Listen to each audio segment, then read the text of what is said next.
മലയാള ചലച്ചിത്രങ്ങളുടെ ചരിത്രത്താളുകൾ മറിച്ചു നോക്കിയാൽ ചില സിനിമകൾ കേവലം വിനോദോപാധികൾ എന്നതിനപ്പുറം പ്രേക്ഷക മനസ്സിൽ ഒരു നിഗൂഢ വിസ്മയമായി അവശേഷിക്കാറുണ്ട്.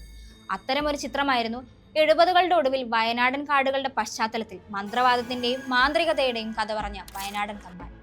കമൽഹാസൻ എന്ന നടന്റെ അസാധ്യമായ ഭാവപകർച്ചകളും വിൻസെന്റ് എന്ന മാസ്റ്റർ ഡയറക്ടറുടെ ദൃശ്യവിസ്മയങ്ങളും തിയേറ്ററുകളിൽ ഒരു വലിയ തരംഗം തന്നെ സൃഷ്ടിച്ചു.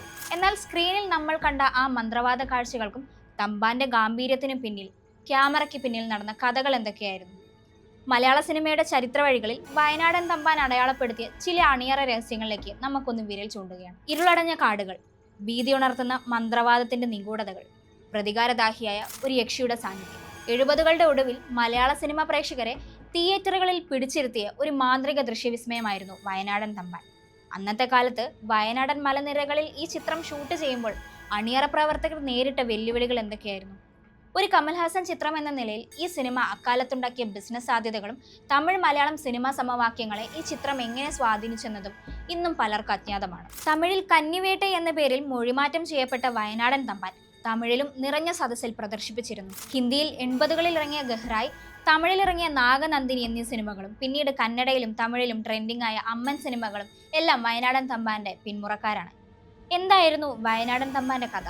വയനാടൻ മലനിരകളിലെ ഒരു തറവാടും അവിടെ ജീവിക്കുന്ന മന്ത്രവാദ ശക്തിയുള്ള തമ്പാൻ എന്ന ദുരൂഹ കഥാപാത്രത്തെയുമാണ് ചിത്രം കേന്ദ്രീകരിക്കുന്നത്. കടുത്ത മാന്ത്രിക ശക്തി കൈമുതലായുള്ള തമ്പാൻ തന്റെ സ്വാർത്ഥ ലക്ഷ്യങ്ങൾക്കായി ആഭിചാരക്രിയകൾ ചെയ്യുന്നു. എന്നാൽ ഇതിനിടയിൽ തറവാടുമായി ബന്ധപ്പെട്ട പ്രണയവും വഞ്ചനയും പ്രതികാരവും കഥയെ സങ്കീർണമാക്കുന്നു. മന്ത്രവാദത്തിന്റെ വഴിയിലൂടെ സഞ്ചരിക്കുന്ന തമ്പാന് ഒടുവിൽ നേരിടേണ്ടി വരുന്നത് പ്രകൃതിയുടെയും വിധിദണ്ഡത്തിന്റെയും അദൃശ്യ ശക്തികളെയാണ്. ഒരു സാധാരണ മാന്ത്രിക കഥ എന്നതിനപ്പുറം മനുഷ്യന്റെ അത്യാഗ്രഹവും കാമവും എങ്ങനെ അവനെ നാശത്തിലേക്ക് നയിക്കുന്നു എന്ന് മന്ത്രവാദത്തിന്റെ പശ്ചാത്തലത്തിൽ പറയുകയായിരുന്നു. ഈ നിഗൂഢ ലോകം സ്ക്രീനിൽ സൃഷ്ടിച്ചതിന് പിന്നിൽ മലയാള സിനിമ കണ്ട എക്കാലത്തെയും മികച്ച ദൃശ്യവിസ്മയങ്ങളുടെ ശില്പി വിൻസെന്റ് എന്ന മാസ്റ്റർ ഡയറക്ടറായിരുന്നു. മലയാളത്തിലെ ആദ്യത്തെ ഹൊറർ ചിത്രമായ ഭാർഗവി നിലയം ഒരുക്കിയ വിൻസെന്റിന് ഭയം എന്ന വികാരത്തെ ദൃശ്യവൽക്കരിക്കാൻ പ്രത്യേക കഴിവുണ്ടായിരുന്നു. മലയാള സിനിമ ക്യാമറ ചലിപ്പിക്കാൻ മടിച്ച ഇരുണ്ട കാടുകളിലേക്കും ഗുഹകളിലേക്കും വിൻസെന്റ് തന്റെ ക്രൂവിനെ നയിച്ചു. കഥാപാത്രങ്ങളുടെ മാനസികാവസ്ഥയെ പ്രകൃതിയോട് ഇണക്കി ചേർത്തുള്ള അദ്ദേഹത്തിന്റെ മേക്കിംഗ് ശൈലി വയനാടൻ തമ്പാനെ കേവലം ഒരു മന്ത്രവാദ പടം എന്നതിനപ്പുറം ഒരു സിനിമാറ്റിക് അനുഭവമാക്കി മാറ്റി. സാങ്കേതിക വിദ്യ ഇന്നത്തെ പോലെ വികസിക്കാത്ത 1978 വിഷ്വൽ എഫക്ട്സും ലൈറ്റിങ്ങും ഈ ചിത്രത്തിന് വരുത്തിയ മാറ്റം അത്ഭുതപ്പെടുത്തുന്നതാണ്. ഒരു പ്രമുഖ ഛായാഗ്രഹൻ കൂടിയായ വിൻസെന്റിന്റെ മേൽനോട്ടത്തിൽ നടന്ന ക്യാമറ വർക്കുകൾ എടുത്തു പറയേണ്ടതാണ്. പകൽ വെളിച്ചത്തിൽ പോലും വന്യത തോന്നിപ്പിക്കുന്ന തരത്തിലുള്ള ഷാഡോ പ്ലേയും രാത്രികാലങ്ങളിൽ തീപ്പന്തങ്ങളുടെ വെളിച്ചം മാത്രം ഉപയോഗിച്ചുള്ള റിയലിസ്റ്റിക് ലൈറ്റിംഗ് ചിത്രത്തിന് കനത്ത മൂട് നൽകി. ജി ദേവരാജൻ ഒരുക്കിയ പശ്ചാത്തല സംഗീതം പ്രേക്ഷകരിൽ ഭയവും ആകാംക്ഷയും നിറയ്ക്കുന്നതിൽ വലിയ പങ്ക് വഹിച്ചു. മന്ത്രോച്ചാരണങ്ങളുടെ താളവും നിശബ്ദതയും അദ്ദേഹം കൃത്യമായി ഉപയോഗിച്ചു.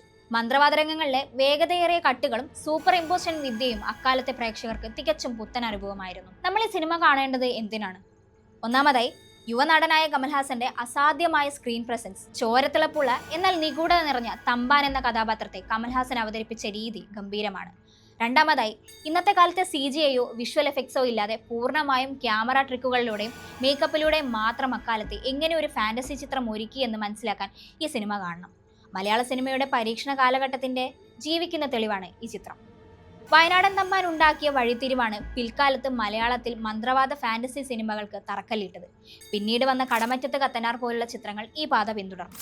വർഷങ്ങൾക്ക് ശേഷം സന്തോഷ് ശിവൻ ഒരുക്കിയ അനന്തഭദ്രം എന്ന ചിത്രത്തിലേക്ക് നോക്കിയാൽ വയനാടൻ തമ്പാന്റെ ആധുനിക ഡിജിറ്റൽ രൂപം നമുക്ക് കാണാം. ദിഗംബരൻ എന്ന മന്ത്രവാദിയും തമ്പാനും തമ്മിൽ കഥാപാത്ര സൃഷ്ടിയിൽ വലിയ സാമ്യമുണ്ട്. സമീപകാലത്ത് ബ്ലാക്ക് ആൻഡ് വൈറ്റ് പശ്ചാത്തലത്തിൽ വന്ന വൻ വിജയമായ മമ്മൂട്ടിയുടെ ഭ്രമയുഗം ചർച്ച ചെയ്ത കൊടുമൺ പോറ്റിയുടെ നിഗൂഢതകളുടെ വേരുകൾ പോലും ചെന്നെത്തുന്നത് 70കളിലെ ഇത്തരം മന്ത്രവാദ ചിത്രങ്ങളിലേക്കാണ്. എന്നാൽ സാങ്കേതിക സഹായമില്ലാതെ പൂർണ്ണമായും നാച്ചുറൽ ലൊക്കേഷനുകളിൽ പരീക്ഷണം നടത്തി എന്നത് തന്നെയാണ് വയനാടൻ തമ്പാനെ പിൽക്കാല സിനിമകളിൽ നിന്നും വ്യത്യസ്തമാക്കുന്നത്. കാലം മാറി, സാങ്കേതിക വിദ്യ മാറി, എങ്കിലും വയനാടൻ കാടുകളിൽ വിൻസെന്റും കമൽഹാസനും ചേർന്നൊരുക്കിയ ആ മാന്ത്രിക പ്രപഞ്ചം ഇന്നും സിനിമ പഠിക്കുന്നവർക്ക് ഒരു പാഠപുസ്തകമാണ്. വലിയ ബഡ്ജറ്റുകളോ ഗ്രാഫിക്സോ ഇല്ലാതെയും പ്രേക്ഷകനെ ഭയപ്പെടുത്താമെന്ന് തെളിയിച്ച ക്ലാസിക്. മറ്റൊരു സിനിമയുടെ അണിയറ വിശേഷങ്ങളുമായി നമുക്ക് വീണ്ടും കാണാം. ഇത് സിനിമകളുടെ നേരും നിറയും പറയുന്ന അണിയറ.